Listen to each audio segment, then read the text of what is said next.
기도하겠습니다. 새 주일 주님 전에 찾아 나온 저희들 말씀을 통해 은혜 받게 하시고 우리의 삶이 새롭게 변화되는 거듭나는 그러한 놀라운 축복의 시간으로 함께하여 주옵소서. 예수님의 이름으로 기도합니다. 아멘. 오늘 이 시편 65편은 다윗의 시입니다. 이 다윗은 참 매력적인 그런 사람입니다. 왜냐하면 균형 잡힌 사람이었어요. 우리가 소크라테스에 대해서 이렇게 생각하면 머리가 다 벗겨지고 흰머리고 그 정도 철학자고 생각하는데 아주 위대한 군인이었다고 합니다. 추위에서 맨 끝까지 남아서 싸웠던 사람이 소크라테스라고 해요.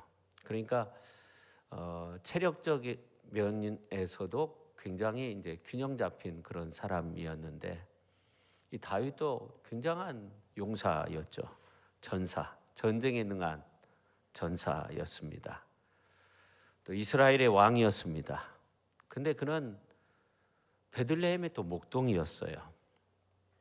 이 다윗은 정말 대단한 세력을 가진 왕이었는데 그러나 자신이 하나님의 종이라는 이러한 사실을 잊은 적이 없는 겸손한 사람이었어요. 그뿐만이 아니에요. 이 다윗은 그의 삶 속에 정말 많은 시를 썼어요. 그의 삶의 자리에서 시대를 보면서 탄식의 시를 썼어요. 시대를 외면하지 않았던 시대의 아픔을 보면서 하나님 앞에 탄식하며 기도했던 사람이었습니다. 제가 지난번 새벽에도 말씀을 드렸는데 이 시대가 어떤 시대인가? 하나님을 아는 지식도 없고 인애도 없고 또 진리가 없는 그런 세상이 되었어요. 근데 갈수록 더하다 그런 생각을 하게 되는데 이 다윗은 시대적 아픔 속에서 하나님을 찬양합니다. 그래서 이 다윗의 시를 보면 애가시도 있고 왕으로서 백성을 다스리는 제왕시, 또 하나님의 종으로서 하나님을 찬양하는 그러한 찬양시, 회중시, 성전에 올라가는 노래, 다양하게 하나님을 찬양하는 이러한 모습을 보게 됩니다. 이렇게 다윗은 시적인 인물로도 추종을 불허했던 그런 사람이었습니다. 우리가 어떤 예술가의 모습을 보면 굉장히 한 방향으로 치우쳐 있는 모습을 보게 되잖아요. 그래서 어떤 분들은 그 재료가 아주 독특해요. 일평생 그림을 그리는데 한 가지만 그림을 그리잖아요. 또 어떤 경우는 그 색조가 똑같은 그런 모습, 또 똑같은 터치로 그렇게 그림을 그리게 됩니다.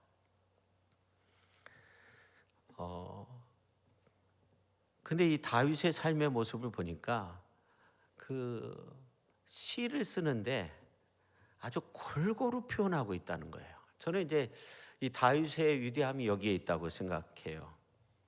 성도 여러분, 하나님께서 우리에게 어떤 이성, 감성, 의지도 주셨는데 우리의 삶의 현장 속에서 다양하게 반응을 하면서 우리가 살고 있습니다.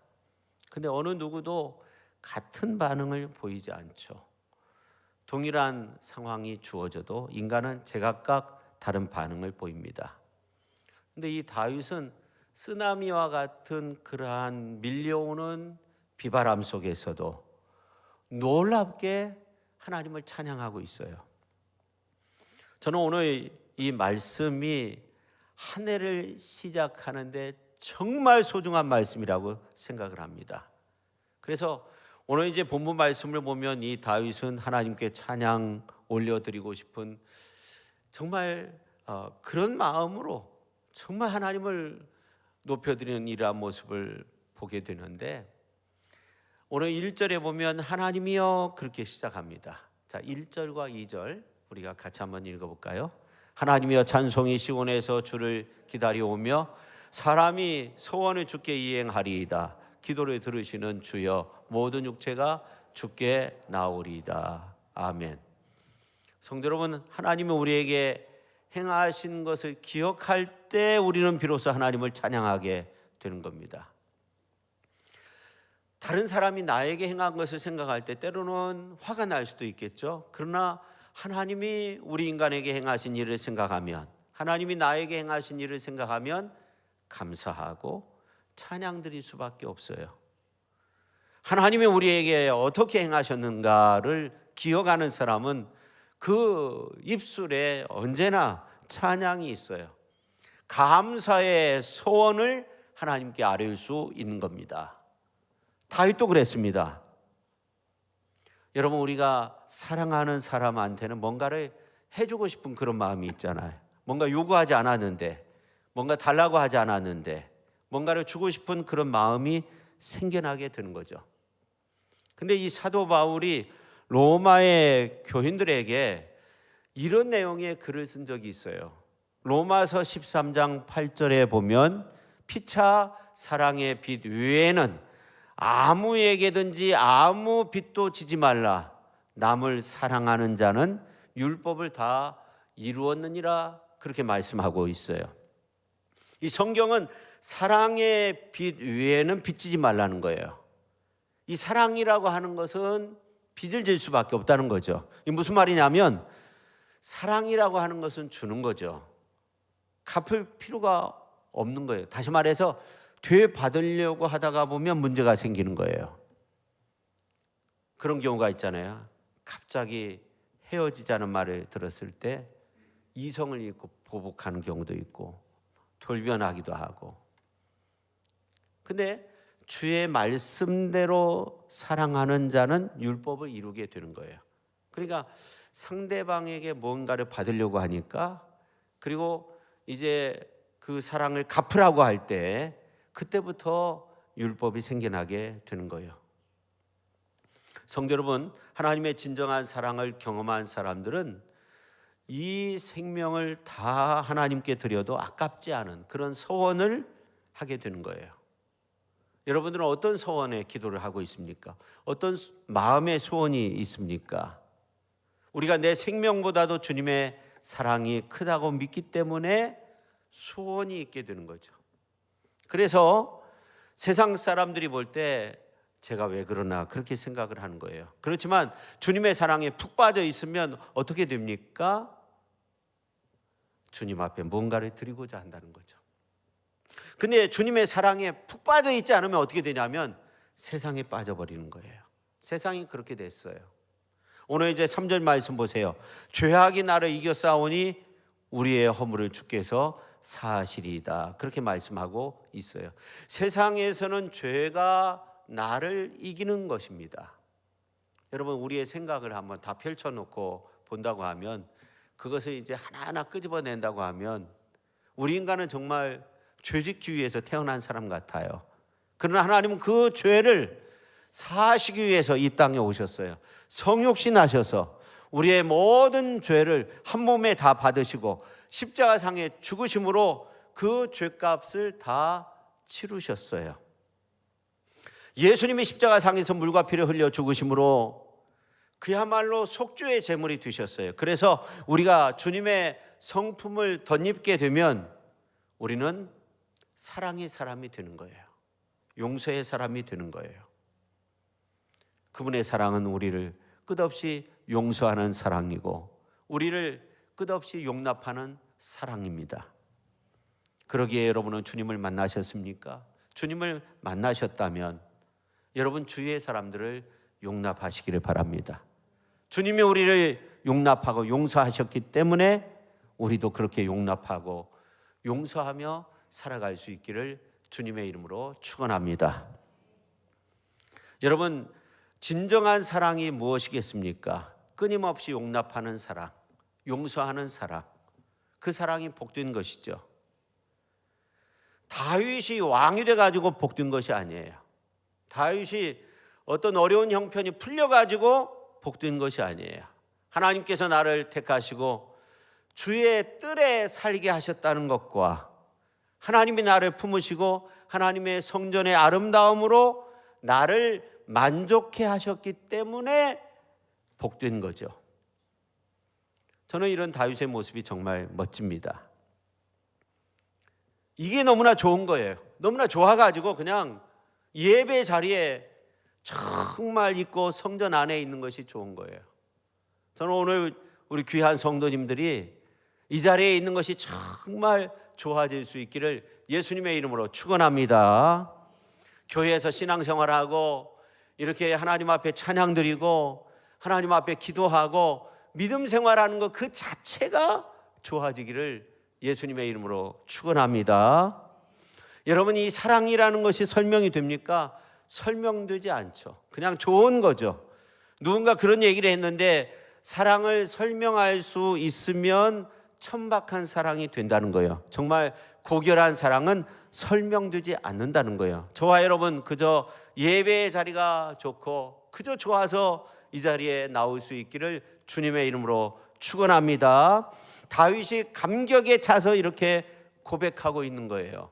오늘 이제 주보에도 나와 있어요. 주보 뒷면에도 나와 있는데 4절 말씀 우리가 같이 한번 읽도록 하겠습니다. 주께서 택하시고 가까이 오게 하사 주의 뜰에 살게 하신 사람은 복이 있나이다.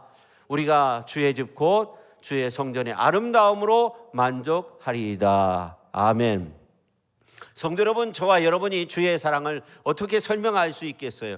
그저 우리가 그냥 주님의 사랑을 느낄 뿐이죠. 사실 우리가 그분을 점점 알아갈수록 말문이 막히는 거죠. 그 위대하심 앞에, 그 위대한 사랑 앞에, 그 광활하심 앞에 말문이 막히는 거예요. 오늘 이제 다윗의 모습을 보세요. 어떻게 이런 시를 쓸 수 있을까 한번 생각해 보세요. 이 다윗은 주님의 사랑에 대한 시를 쓰고 있는데 온 천지 만물이 새롭게 살아 움직이는 듯한 그러한 모습을 그리고 있어요. 산이 춤을 추고 있어요. 사실 자신이 춤을 추고 있는 거예요. 온 하늘의 별들이 노래하고 있는 거예요. 근데 사실 다윗 자신이 하나님의 사랑을 깨닫고 밤중에 하늘의 별들을 바라보면서 노래하고 있는 겁니다. 그런 시심을 다윗뿐만 아니라 오늘 우리들도 갖게 될 수 있기를 주님의 이름으로 축원합니다. 그분께 하나님의 사랑이 왔다는 거죠. 그분께 왔다는 거예요. 그분이 여러분입니다. 여러분의 삶이 운문의 삶이 될 수 있기를 바랍니다. 이 산문의 삶이라고 하는 것은 뭔가 설명이 돼야 돼요. 논리적으로 설명이 돼야 돼요. 그러나 운문의 삶은 그렇지 않아요. 우리가 인생 살면서 설명되지 않는 일들이 얼마나 많이 있습니까? 설명이 잘 안 돼요. 근데 우리의 삶이 절제되고 응축되고 축약되고 시심을 갖게 되면 지고지순의 그 아름다운 운문의 삶을 살게 되는 겁니다. 하나님은 그런 자에게 모든 것이 합력해서 선을 이루어 나가도록 그렇게 축복된 삶으로 우리의 삶을 이끌어 주시는 줄로 믿으시기를 바랍니다. 그런 시심을 가진 사람이 다윗 말고 성경에 보니까 여러 사람이 있는데 그 중에 대표적인 사람이 고라 자손이었어요. 시편 84편의 말씀을 보면 이 고라 자손이 깃딧에 맞춰 시를 쓰는데 이 깃딧이라고 하는 것은 포도 수확을 다 맞추고 그 다음에 이 포도틀에 포도를 다 담아가지고 발로 포도를 밟으면서 부르는 노래라는 거예요. 그래서 1절부터 5절에 있는 말씀을 보면 이런 말씀이 나와 있어요.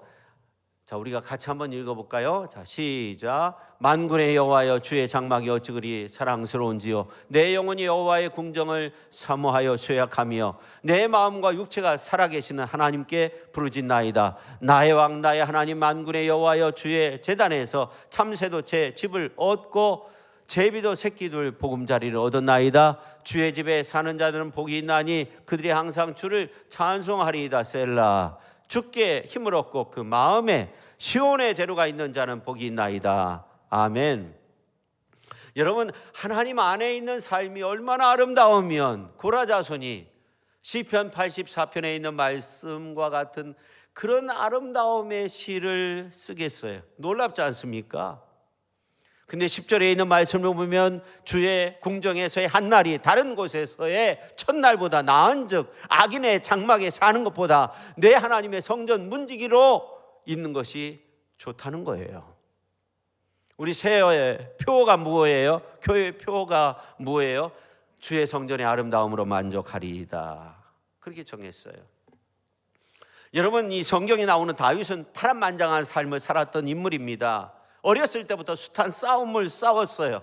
죽음 앞에 그가 편하게 침상에서 잠을 잘 데가 없었어요. 밤새도록 하나님 앞에 부르짖며 지켜달라고 기도하며 살았던 사람이 다윗이었어요. 기도의 사람이었어요. 그때마다 기도하면서 어려움을 벗어날 수 있었습니다. 다윗은 하나님께 기도함으로 하나님의 도우심으로 왕이 됐어요. 그 후에 하나님의 임재에 계시는 성전을 준비하고자, 성전을 짓고자 준비하면서 얼마나 기뻐했는지 몰라요. 그런 다윗이 오늘 이제 4절 말씀해 보니까 이렇게 말하고 있어요. 우리가 주의 집 곧 주의 성전의 아름다움으로 만족하리이다. 참 놀라운 말씀이에요.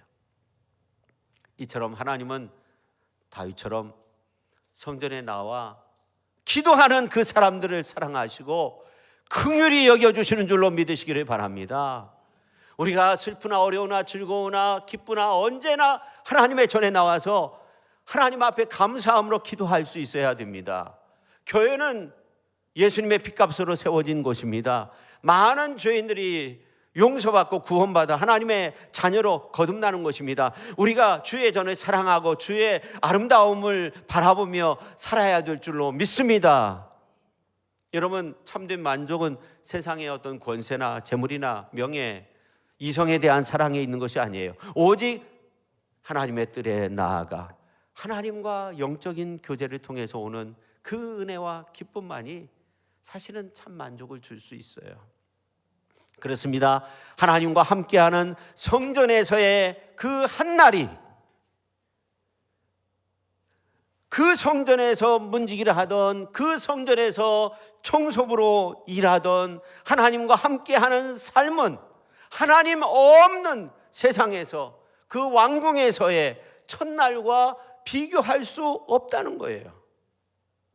저는 여러분들이 하나님을 아는 기쁨을 누릴 수 있기를 간절히 축원합니다. 정말로 이러한 기쁨을 놓치면 신앙이 힘들어지는 거예요. 하나님 안에서의 그 기쁨을 우리가 찾아야 되는 거예요.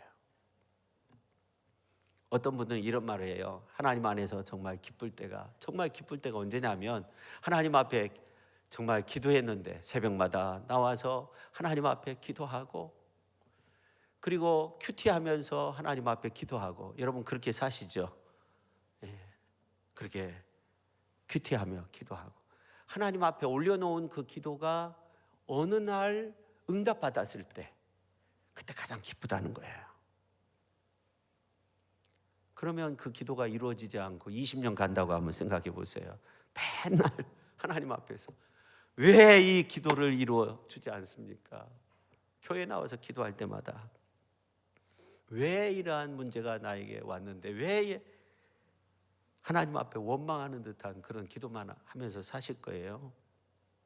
저는 여러분들이 이러한 기도의 제목을 가지고 이 자리에 나오지만 그 기도 제목보다 중요하다는 것이 바로 삼위일체 되신 하나님이 계시다는 거예요. 그 하나님과 함께하는 삶이 중요한 거예요. 근데 아직도 나에겐 이 기도의 제목이 정말 중요해. 그렇게 생각하다고 하면 그건 아직도 내가 중요한 거예요. 그러나 나보다 중요한 분이 계세요. 그냥 우리는 그보다 중요한 것이 뭐냐면 이 예배 자리, 이 기도의 자리, 내가 왜 왔는지도 잘 몰라요. 다 잊어버리고 그냥 주님께 홀랑 빠져가지고 그냥 교회 나와서 하나님 앞에 기도하고 찬양하고 하나님 앞에 영광 올려드리고 그냥 교회에 나와 있는 것이 좋은 거예요. 그렇게 될 수 있기를 주님의 이름으로 축원합니다. 오늘 할렐루야 찬양대가 정말 멋진 찬양을 했는데 너무나 감사드리는데 그렇게 그냥 교회 나와 하나님 앞에 찬양 드리고 그게 좋은 거예요. 찬양 준비하고 그냥 그 기쁨으로 교회 나와서 막 여러 가지 막 문제 가지고 하나님 앞에 막 고뇌에 찬 그런 모습으로 기도하면서 그 문제 해결 받기 위해서, 그런 것도 좋지만, 그런 것도 중요하지만, 그러나 하나님 앞에 예배 드릴 때는 정말로 모든 것 다 잊어버리고, 이 시간도 여러분 다른 생각하지 말고 그냥 하나님께 집중하며 그냥 말씀에 은혜 받고 그냥 우리의 마음을 하나님 앞에 드릴 수 있기를 주님의 이름으로 축원합니다. 이것이 바로 주의 성전의 아름다움을 맛보는 거죠. 세상 것 다 잊어버리는 거예요. 만약 우리가 그렇게 된다면 우리가 이런 시를 쓸 수 있다고 생각합니다. 다윗과 같이. 오늘 이제 5절부터 7절 말씀 같이 한번 읽겠습니다. 우리의 구원의 하나님이시여, 땅의 모든 끝과 먼 바다에 있는 자가 의지할 주께서 의를 따라 어미하신 일로 우리에게 응답하시리이다. 주는 주의 힘으로 산을 세우시며 권능으로 띠를 띠시며 바다의 설렘과 물결의 흔들림과 만민의 소유까지 진정하시나이다. 아멘. 여러분 5절 말씀 한번 보세요. 땅의 모든 끝, 먼 바다, 의를 따라 어미하신 일, 이게 뭔가? 그 다음에 6절에 나온 산, 7절에 나온 바다의 물결, 이러한 거에 대해서 알고 막 설명해 드려도 하나님을 느끼지 못하면, 그 하나님의 은혜를 느끼지 못하면 무슨 소용이 있겠습니까? 그래서 어떤 분들은 하루에 시편을 막 10장씩 읽는 분이 있어요. 요즘 공동체 성경 읽기를 통해서 시편의 말씀을 우리가 나중에 이제 읽게 돼요. 창세기 읽고 이렇게 읽게 되는데 어떻습니까? 만약 하루에 시편을 10편 읽는다 그러면 보름이면 150편 다 읽는 거죠. 한 달이면 2번, 1년이면 24번을 읽게 돼요. 이 시편이 온전한 기도문이고 찬송시이기 때문에 기도가 잘 안 될 때 이 시편의 말씀을 읽으면서 기도할 수 있어요. 그냥 이 말씀을 읽다가 보면 기도가 되는 거예요. 저도 그런 경험을 한 적이 있어요. 기도가 안 될 때도 있어요. 그냥 시편의 말씀 읽으면 돼요. 그냥 기도 안 되는 가운데 억지로 기도의 자리에 앉아 있는 것보다 시편의 말씀을 읽으며 묵상하는 게 더 나을 수 있어요. 어쨌든 여러분이 찬양이 안 될 때 이 시편의 말씀이 찬송시이기 때문에 이 다윗이나 고라 자손이 대신해 주는 그 찬송을 내 것으로 삼고 찬양 드리는 그 모습이 더 나을 수 있어요. 오늘 시편의 말씀은 다윗의 찬송이고 고백인데 이것을 내가 내 고백으로 드리면 얼마나 좋겠어요.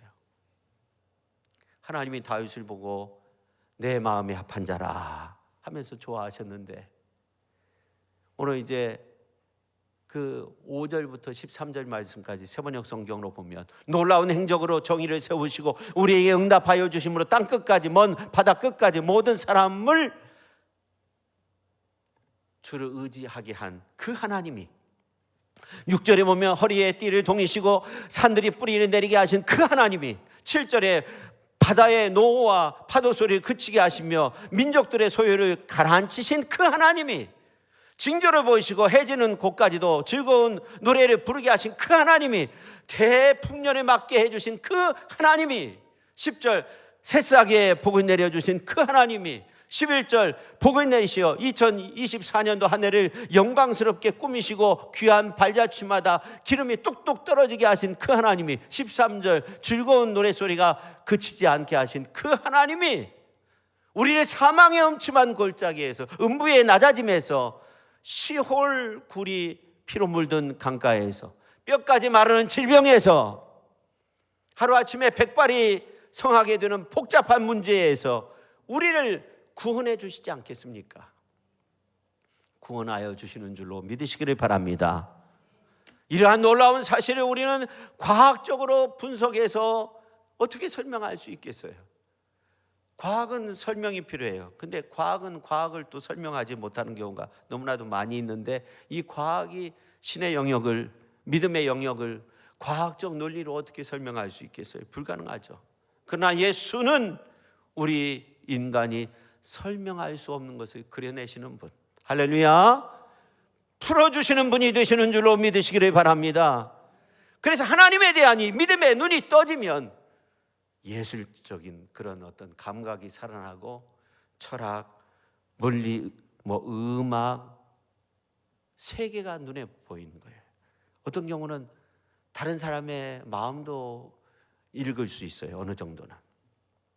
저 어렸을 때 생각나는데, 저 어렸을 때 저희 아버지가 어떻게 저의 생각을 이렇게 잘 아는지, 장난꾸러기로 말썽 부리려고 이렇게 준비를 해놓은 거 있으면 미리 다 너 이런 생각 가지고 있지? 그렇게 하는. 이야, 어떻게 알지? 그런 생각을 했던 적이 있어요. 그래서 이 예수님을 잘 믿는 사람들이 정치하는 경우가 참 많이 있잖아요. 사람의 마음을 읽는 거예요. 물론 어떤 재능적인 거나 기술적인 거나 학문적인 것까지 수준급까지 도달하기 위해서 상당한 노력이 필요하죠. 근데 하나님은 어떤 분이냐면 그 하늘의 깊은 것까지, 그 하나님의 깊은 것까지 우리에게 알게 해주셨어요. 그게 뭐예요? 구원이에요. 하나님의 가장 비밀스러운 일이 이 구원의 사건 아닙니까? 믿음의 사람이 되면 그래서 영적인 사람이 되는 거예요. 오늘 이 자리에 계신 분들은 영적인 사람이에요. 여러분, 육의 세계 위에 정신 세계가 있고 정신 세계 위에 영의 세계가 있는 거예요. 믿음의 사람은 영적인 사람이 된 거예요. 그래서 구원이라고 하는 이 하늘의 깊은 것까지도 통달하게 된 거 아닙니까? 그래서 인류 역사, 또 하나님의 역사는 구원의 물줄기 안에 포함되어 있는 거예요. 그래서 신학자들은 어떤 말을 하냐면 가장 큰 헤게몬이라고 하는 가장 큰 어떤 큰 역사를 구속사로 봐요. 성경의 역사도 구속사적인 관점에서 봐요. 그러니까 하나님 안에서 봐야 세상 역사를 바로 볼 수 있는 거죠. 유정자들이 하나님 안에서 세상을 봐야 세상 역사를 볼 수 있는 거죠. 아니면 엉뚱한 길로 가는 거예요. 해석이 안 되는 거예요. 영적인 사람이 되어야 하는 거죠. 올해 표가 오늘 4절에 보면 주의 성전의 아름다움으로 만족하리이다. 근데 그 다음 절 5절부터 13절에 보면 주의 성전의 아름다움으로 만족을 누리는 사람들에게 주시는 은혜를 이 다윗이 자기의 고백으로 고백하고 있어요. 5절부터 7절에 있는 말씀을 보면 저는 그렇게 생각했어요. 여러분 한번 보세요. 여기에 보면 이 고향에서 떠나가지고 타향살이 하는 가운데 있는 사람들에게 주시는 은혜를 노래하고 있는 것 같아요. 이 다윗이 고향 베들레헴을 떠나가지고 이 타인들에 의해서 생명의 위협을 받는 가운데 방랑의 세월을 오랫동안 보내야 했어요. 근데 하나님은 다윗을 구원해 주셨어요. 어미하신 일로 응답해 주셨어요. 주의 권능으로 띠띠우시고 때로는 다윗을 죽이려고 하는 이 만민의 소욕까지도 진정시켰어요.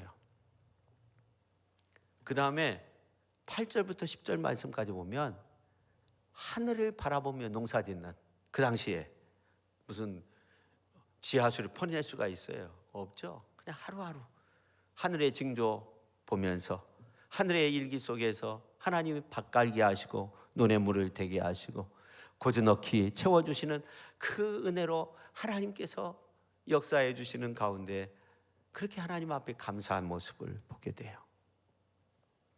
그뿐만이 아니에요. 오늘 이제 12절 13절 말씀 보면 목양하는 목자에게 주시는 은혜 아닙니까? 그렇잖아요. 초장은 양떼로 옷 입었고 골짜기는 곡식으로 덮였음에 그들이 다 저희가 외치고 또 노래하나이다.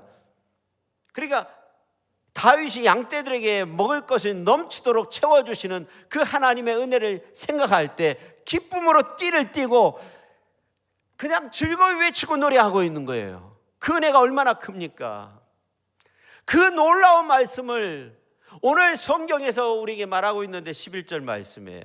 우리가 이제 2024년도 첫 주일 새해를 시작하며 새해 주일 지키고 있는데 우리에게 선포하는 그러한 귀중한 말씀이라고 저는 생각합니다. 자, 11절 우리가 큰 목소리로 우리 4층에 있는 분들도 크게 같이 한번 읽겠습니다. 시작. 주의 은택으로 하늘을 관 씌우시니 주의 길한 기름방울이 떨어지며. 아멘. 여러분, 이 은혜가 얼마나 큽니까? 세번역 성경으로 보면 주님께서 큰 복을 내리시어 하늘에 이렇듯 영광스럽게 꾸미시니 주님께서 지나시는 자취마다 기름이 뚝뚝뚝 떨어진다는 거예요. 여러분, 이 하나님의 은혜가 너무나 크지 않습니까? 주의 은택으로 한 해를 사는 동안 가게 되는 그 길, 주님이 인도하시는 주의 길이에요. 그 길이. 근데 기름방울이 막 떨어지는 은혜로서 나와 함께 하시니, 우리와 함께 하시니 그보다 큰 은혜가 어디 있겠습니까? 저는 이런 순간을 우리가 맞이하게 된다는 것이 얼마나 큰 은혜인지 모릅니다. 연초부터 우울한 뉴스들로 가득 차 있습니다. 우리 장로님도 그렇게 기도하셨는데 우리가 그런 모습 속에서 그렇게 지내고 있어요. 그렇지 않습니까? 근데 주의 은택으로 관을 씌우신다는 거예요. 얼마나 감사한 일입니까? 올 한 해 주님의 크신 은혜로 관을 씌워 주시는 줄로 믿습니다. 여러분, 한 해를 살다가 보면 우울한 일도 있고 불쾌한 날도 있고 여러 가지 좋은 날도 있고, 근데 하나님이 주의 은택으로 관을 씌우실 거예요. 하나님이 예비하신 길을 걷는 우리에게 우리가 그 길을 주의 길이라고 표현할 수 있어요. 오늘 성경에 보니까 기름방울이 막 툭툭 떨어진다는 거예요. 성경에 보면 강도 만난 자에게 선한 사마리아 사람이 어떻게 해요? 기름 발라주잖아요. 기름 발라줘도 그 상처가 치유함을 받는데 강도 만나가지고 거반 죽게 됐었어요. 치유가 되는데 기름방울이 막 툭툭 떨어지니까 그 은혜로 우리를 돌보시고 우리를 치유하시고 우리를 고쳐주시고 우리를 인도해 주시고 우리를 축복해 주시니까 어떻게 돼요? 작은 산들은 기쁨으로 띠를 띠게 된다는 거예요. 초장은 양떼로 옷을 입었고 골짜기는 곡식으로 덮였고 그들이 다 즐거이 외치고 노래하게 되는 줄로 믿으시기를 바랍니다. 할렐루야. 여러분, 그 정도 은혜가 있다면 정말 기쁜 거죠. 어디에 있든지 기쁜 거죠. 그곳이 어딘지 아십니까? 말씀시, 글씨, 은혜천, 내천 흐르는, 내천이 흐르는 기름방울이 뚝뚝 떨어지는 시천교회인 줄로 믿으시기를 바랍니다. 우리 교회 좋은 교회입니다. 할렐루야. 1년 동안 이 주보에도 나와 있는데 우리 교회 좋은 교회입니다. 중심 언어 복 있는 성도입니다. 우리 교회 성도님들 복 있는 성도입니다. 할렐루야.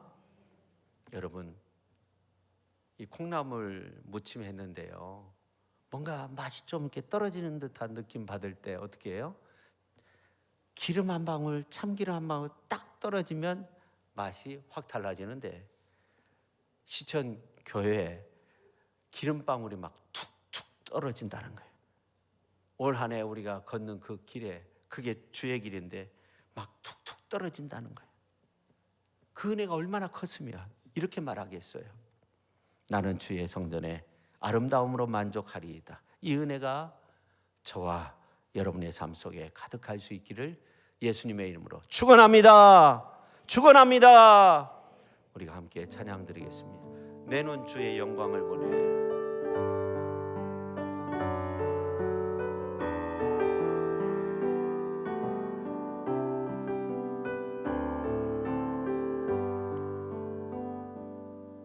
내 눈 주의 영광을 보네.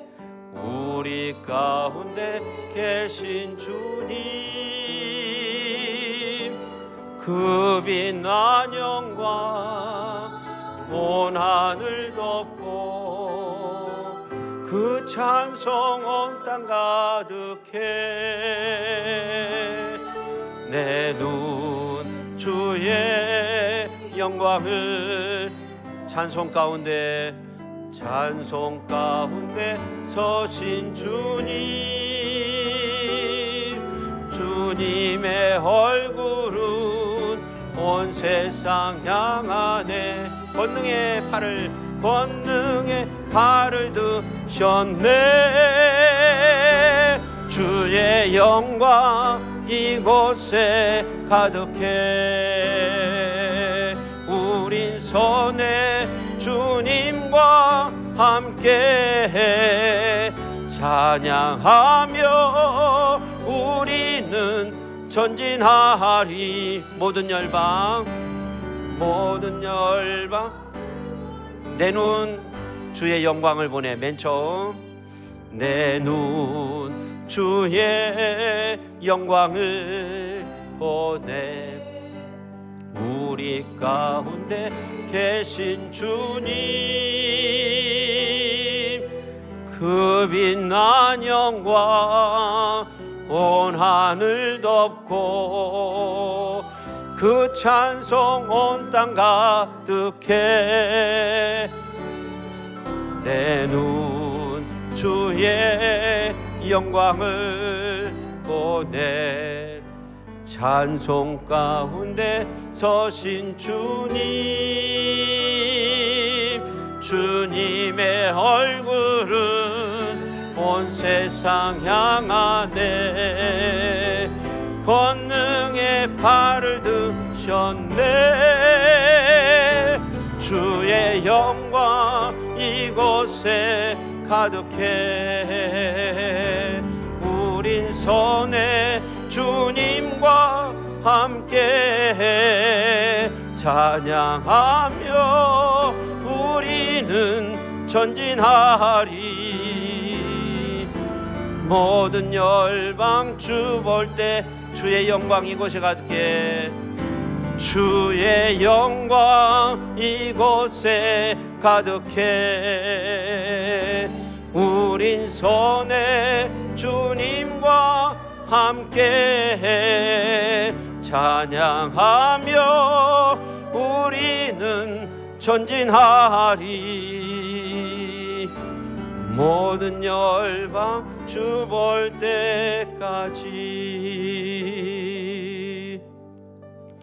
우리가 함께 기도하길 원합니다. 하나님 아버지, 2024년도 한 해를 살면서 주의 성전의 아름다움으로 만족할 수 있는 우리가 되게 하여 주시옵소서. 교회에 나오면 세상 걱정, 근심, 염려 다 잊어버리고 삼위일체 하나님으로 인해서 참 기쁨을 누리게 하여 주옵소서. 찬양하는 것이 기쁘고 기도하는 것이 즐겁고 말씀 듣는 것이 정말 생수를 얻듯이 그런 기쁨으로 하나님의 말씀을 듣고 대하고, 또 우리가 정말 하나님을 예배할 때 하나님 앞에 우리의 삶을 드릴 수 있는 그런 마음으로 예배하며 하나님의 능력을 얻는, 새 힘을 얻는, 오늘 이제 그 5절부터 끝절에 나와 있는 그러한 놀라운 축복에 정말 은혜의 기름방울이 툭툭 떨어지는 주님이 예비하신 그 길을 우리가 걷게 하여 주옵소서. 그렇게 통성으로 주여 한번 외치고 기도합니다. 주여! 하나님 아버지 감사드립니다. 오늘 주님 전에 찾아 나왔나이다. 오 주여, 저희들을 아버지 하나님이여 다윗의 삶으로 초대하여 주시고, 아버지 하나님이여 다윗의 삶으로 우리를 아름답게 변화시켜 주시고, 아버지 하나님이여 축복된 역사로 인도하여 주실 것을 믿습니다. 아버지 하나님이여 주의 은택으로 관을 씌워 주실 줄로 믿습니다. 주님이 예비하신 그 길, 주의 길을 아버지 하나님이여 우리가 주님과 함께 걸을 때, 주님의 인도하심 따라서 걸을 때 주여 아버지 하나님이여 주님이 은혜의 기름을 부어주셔서 아버지 하나님이여 은혜의 기름방울이 툭툭 떨어지는 그런 축복의 대로가 열려지게 하여 주셔서 놀라운 치유의 역사가 나타나게 하여 주시옵소서. 우리의 심령이 치유함 받게 하여 주. 교회에 나오면 아버지 하나님이여 상한 영혼들이 치유함을 받게 하여 주옵소서. 교회에 나오면 우리의 질병이 치유함을 받게 하여 주시옵소서. 교회에 나오면 우리의 상한 영혼들이 치유함을 받게 하여 주시옵소서. 교회에 나와서 예배드릴 때 아버지 하나님이여 큰 은혜를 아버지 하나님이여 경험할 수 있는 저희들 될 수 있도록 우리 하나님이여 함께하여 주옵소서. 아버지 하나님이여 그래서 주의 성전에 아름다움으로 만족할 수 있는 아버지 하나님이여 우리 모두가 되게 하여 주옵소서. 1부 예배 2부 예배 우리 모두가 아버지 하나님이여 기쁨으로 찬양드리고 기쁨으로써 예배하며 하나님 앞에 큰 영광 올려드리는 아버지 하나님이여 새해가 되게 하여 주실 줄로 믿습니다. 예수님의 이름. 하나님 아버지 감사합니다. 이 다윗이 주의 성전의 아름다움으로 만족하리이다. 그런 놀라운 고백을 하였습니다. 주의 은택으로 관을 씌우시고 주님이 예비하신 그 길을 걸을 때 기름방울이 툭툭 떨어지도록 그렇게 만들어 주신다고 했습니다. 아버지 그 말씀으로 우리에게 선포하여 주시니 감사합니다. 아버지 하나님의 2024년도가 주님이 예비하신 그 믿음의 길을 걸을 때 주의 그 은혜의 기름방울이 툭툭 떨어져서 놀라운 치유가 일어나게 하여 주시옵소서. 상처 입은 영혼들이, 상한 영혼들이 회복되는 그러한 놀라운 역사가 아버지 하나님이여 주의 성전을 통해서 주님의 몸된 교회를 통해서 모여서 기도하고 예배드리고 찬양하고 정말로 하나님 앞에 영광 올려드릴 때 봉사할 때 아버지 하나님이여 그러한 놀라운 기쁨과 은혜를 경험할 수 있게 하여 주시옵소서. 다양한 모습으로 그렇게 하나님 앞에 영광 올려드리는 모습 속에서 그런 놀라운 치유가 기름방울이 떨어지는 그러한 놀라운 축복의 열매가 아름답게 맺혀지게 하여 주셔서 진정 주의 성전의 아름다움으로 만족할 수 있는 우리 모두가 되게 하여 주옵소서. 예수님의 이름으로 기도하옵나이다. 아멘.